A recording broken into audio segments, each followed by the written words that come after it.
Hi అండి, నమస్తే. Welcome to our channel simple recipes and vlogs. ఈరోజు మన వీడియోలో క్యాప్సికమ్ బోండా అలాగే ఆలు బోండాను ప్రిపేర్ చేద్దామండి. ఈ బోండాలను ఎప్పుడు శనగపిండితో ఒకేలా కాకుండా ఇడ్లీ పిండితో ప్రిపేర్ చేద్దామండి. ఇడ్లీ పిండితో చాలా టేస్టీగా ఉంటుంది, అలాగే హెల్దీ కూడా. ఒకసారి ట్రై చేయండి. మరి ఈ స్నాక్స్ రెసిపీని ఎలా ప్రిపేర్ చేయాలో చూసేద్దాం. సో స్కిప్ చేయకుండా వీడియోని అయితే చూడండి ఫ్రెండ్స్. దీనికోసమైతే ముందుగా ఇడ్లీ బ్యాటర్ను ప్రిపేర్ చేయాలి. దీనికోసమైతే 1 కప్పు వరకు మినప్పప్పును శుభ్రంగా కడిగి దీనిలో నీరు వేసి 6 గంటల పాటు నానబెట్టుకోవాలి. తరువాత మరో పాత్రలో ఇడ్లీ రవ్వను కూడా నానబెట్టుకోవాలండి. ఇక్కడైతే నేను 1 కప్పు మినప్పప్పుకు 3 కప్పుల వరకు ఇడ్లీ రవ్వను తీసుకున్నాను. ఈ ఇడ్లీ రవ్వను కూడా నానబెట్టుకోవాలి. ఇవి నానేలోన బోండాలకు స్టఫింగ్ను ప్రిపేర్ చేద్దాము.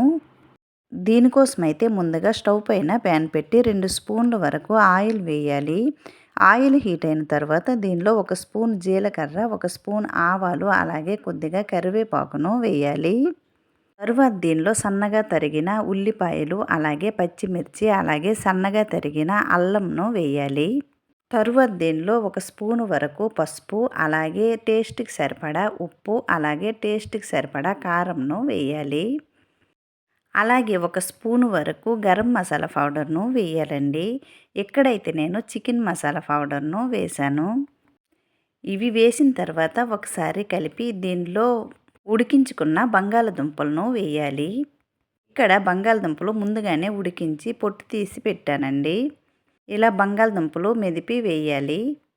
తరువాత ఇవన్నీ మిక్స్ అయ్యేటట్టు ఒకసారి కలుపుకోవాలి.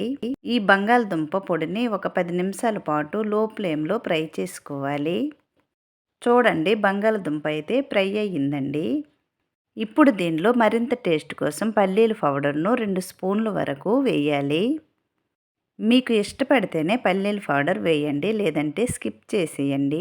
ఈ పల్లీల పౌడర్ వేయటం వలన మరింత టేస్ట్గా స్టఫింగ్ వస్తుందండి.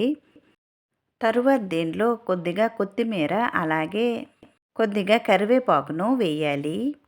ఇవి వేసిన తర్వాత వీటిని బాగా కలిపి దీన్ని దించి పూర్తిగా చల్లారనివ్వాలి. ఇప్పుడైతే స్టఫింగ్ రెడీ అయ్యిందండి. తరువాత మనం ముందుగా నానబెట్టుకున్న మినప్పప్పును మిక్సీ జార్లో వేసి మెత్తగా మిక్సీ పట్టాలి. ఎప్పుడు ఒకేలా శనగపిండితో కాకుండా ఇలా కూడా ఒకసారి ట్రై చేయండి ఫ్రెండ్స్. ఇడ్లీ పిండితో చాలా బాగుంటాయి, అలాగే గ్యాస్ కూడా ఉండదు, హెల్త్కి చాలా మంచిది. ఈవినింగ్ స్నాక్స్గా ఈ క్యాప్సికమ్ బోండాలను ప్రిపేర్ చేయండి, చాలా బాగుంటాయి. కొత్త వాళ్ళు ఎవరైనా ఈ ఛానల్ చూసినట్లయితే ప్లీజ్ సబ్స్క్రైబ్ చేసి సపోర్ట్ చేయండి ఫ్రెండ్స్. అలాగే ఫ్రీ టైం దొరికినప్పుడు రిమైనింగ్ వీడియోస్ను ఒకసారి చెక్ చేయండి. ఇలా మినపప్పునంతటిను మిక్సీ పట్టిన తర్వాత ముందుగా నానబెట్టుకున్న ఇడ్లీ రవ్వను కలుపుకోవాలి. ఇక్కడ నేను తీసుకున్న పాత్ర చిన్నదయ్యిందండి, అందుకని పెద్ద పాత్రలో మళ్ళీ మార్చాను. ఇలా ఇడ్లీ పిండిని బాగా కలుపుకున్న తర్వాత ఈ ఇడ్లీ పిండిని మనకెంత అవసరమో అంత ఒక బౌల్లో తీసుకోవాలి.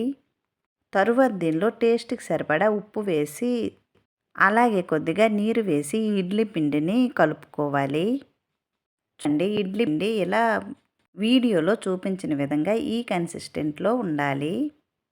దోశ బ్యాటర్ను కలుపుతాం కదండి, ఆ కన్సిస్టెంట్లో ఉంటే సరిపోతుంది. ఇప్పుడైతే క్యాప్సికమ్ను కట్ చేసుకుందాము. వీటిని ముందుగానే కడిగి పెట్టానండి. ఇలా ఒక క్యాప్సికమ్ను 2 ముక్కలుగా చేసి దీనిలో ఉన్న సీడ్స్ అంతటిని తీసేయాలి. పెద్ద క్యాప్సికమ్ అయినట్టయితే 4 ముక్కలుగా కూడా చేసుకోవచ్చండి. చూడండి, ఇలా కట్ చేసుకున్న తర్వాత మనం ముందుగా రెడీ పెట్టుకున్న స్టఫింగ్ని దీనిలో కోరాలి. చూడండి, ఇలా వీడియోలో చూపించిన విధంగా ఒక్కో క్యాప్సికమ్ను ఇలా స్టఫింగ్ చేసుకోవాలి. చూడండి, ఇలా కట్ చేసుకున్న క్యాప్సికమ్ అన్నిటిలోనూ ఇలా స్టఫింగ్ చేసి పక్కన పెట్టుకోవాలి. ఇలా క్యాప్సికమ్ను రెడీ చేసిన తర్వాత మిగతా స్టఫింగ్ అంతా బాల్స్లా చేసుకోవాలి.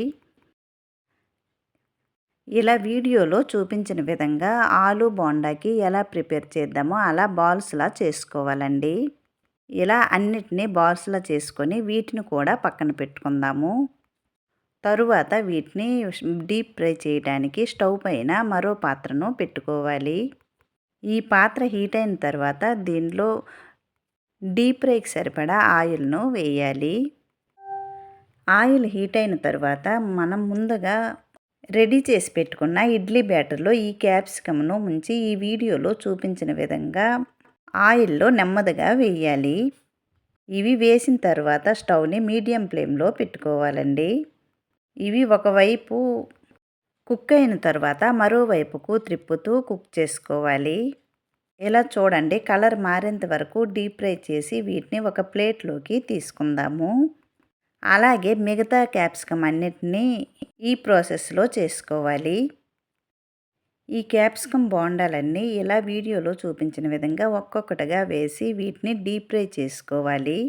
ఇలా ఇవి రెడీ అయిన తర్వాత వీటన్నిటిని ఒక ప్లేట్లోకి తీసుకుందాము. తరువాత ఆలు బోండాలను అయితే ప్రిపేర్ చేద్దామండి. ముందుగానే ఆలుని బాల్స్లా చేసి పక్కన పెట్టుకున్నాం కదండి. ఈ బాల్స్ను ఈ ఇడ్లీ బ్యాటర్లో ముంచి ఈ బోండాల్లా చేసుకోవాలి. వీటిని బ్రౌన్ కలర్ వచ్చేంత వరకు ఉంచి డీప్ ఫ్రై చేసుకోవాలండి. వీటిని కూడా రెండు వైపులా త్రిప్పుతూ వీటిని ఫ్రై చేసుకోవాలి.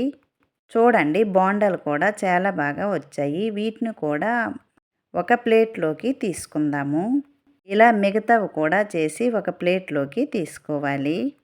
అంతేనండి, టేస్టీగా ఉండే బోండాలు అయితే రెడీ అయ్యేవి.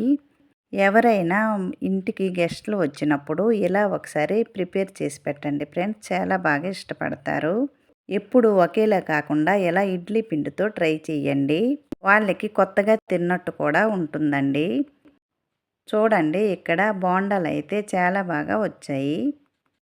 మరి మీకు కూడా ఈ క్యాప్సికమ్ ఆలు బోండాలు నచ్చాయి కదండి. నచ్చినట్లయితే మీరు కూడా ఇలా ఒకసారి ట్రై చేయండి ఫ్రెండ్స్. ఇప్పుడైతే ఈ క్యాప్సికమ్ బోండాల్ని ఒక ప్లేట్లోకి సర్వ్ చేసుకుందాము. ఈ క్యాప్సికమ్ బోండాలను ఇలా డైరెక్ట్గా తిన్నా బాగుంటుంది. లేదంటే వీటిని ఇలా వీడియోలో చూపించిన విధంగా ఇలా మధ్యగా కట్ చేసి దీనిలో చిన్నగా తురుముకున్న ఉల్లిపాయలు అలాగే టమాటో సాస్ను వేసి తిన్నట్టయితే ఇంకా టేస్ట్గా ఉంటాయండి. మరి లేట్ చేయకుండా మీరు కూడా ప్రిపేర్ చేసేయండి. అలాగే ఈ రెసిపీ నచ్చినట్లయితే లైక్ చేయండి, షేర్ చేయండి. ప్లీజ్ ఈ ఛానల్ని సబ్స్క్రైబ్ చేసి సపోర్ట్ చేయండి. మరో మంచి రెసిపీతో మళ్ళీ కలుద్దామండి. Bye friends.